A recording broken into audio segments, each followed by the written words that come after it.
Welcome to Dungeons & Dragons. It's where the settings are made up and the rules don't matter.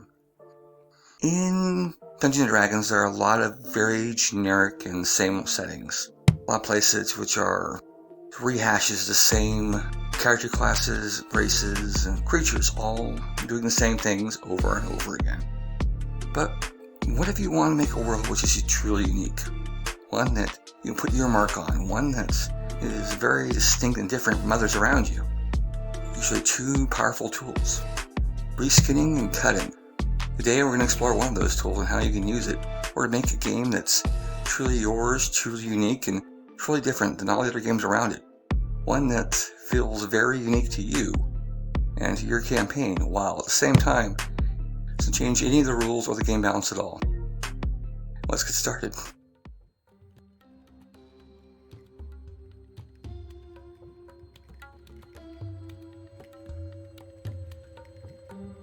Imagine the world of Evergreen, a barren, lifeless world floating out in the void.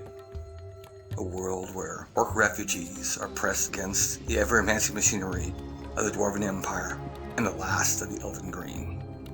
Would you play an orc war leader, stealing food and sabotaging Dwarven machinery? Or would you prefer maybe playing one of the Guardians, protecting the last of the Elven Green? Or maybe you're more mechanically minded and rather play one of the dwarf engineers, dedicated to keeping the machinery of life running that keeps the world beating, moving forward, even as the world above dies. Not your cup of tea? Then perhaps consider the classic Empire of Alphatia, a land of floating islands and flying ships, a land of great adventures and wizard duels, where the Arcanists rule the land and the non-magical Mundi toil in the fields. A place where even the lowliest thief must be able to work just a little bit of magic, or else forever be cast into chains. A kingdom where religion is outlawed, working of divine magic is a high crime, and pact magic, where one artificially enhances one's magical power by making foul pacts with creatures beyond the void. It's considered an abomination, usurping the natural order, worthy only of death. Too political for you? Well, then consider our next campaign idea. The Last. In The Last, your players play the last. The last elves, dwarves, last halflings. The last spellcasting wizard, epic warrior, or legendary thief. The last people with unique and legendary powers in a world just slowly growing mundane, where magic is all but a legend. This is a campaign not about gaining gold or defeating monsters, but instead making a mark on the world. Because you see, in The Last, as each character is retired, every aspect of that character is retired along with them. Their race, their class, everything. After all, they are the last.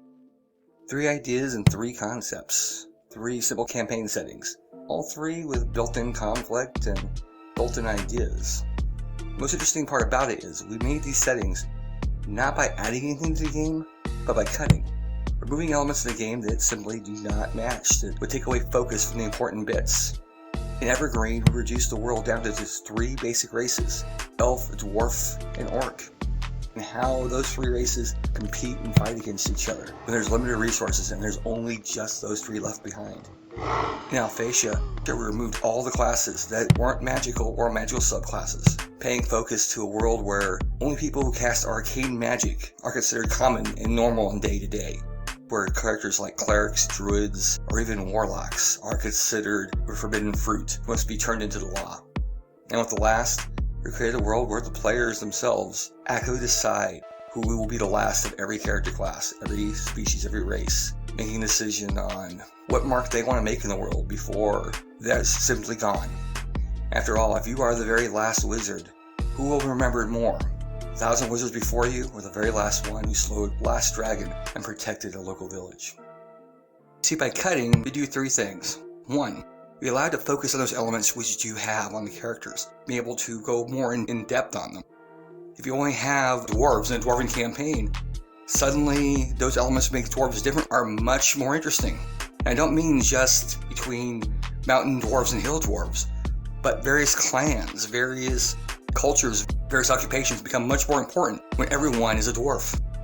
2, we remove the clutter and kludge that basically distracts from the campaign in a setting and what's really supposed to be there.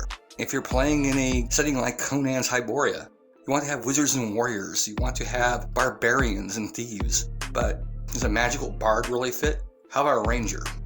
Meanwhile, the warlock would be dignly at home in Conan's world.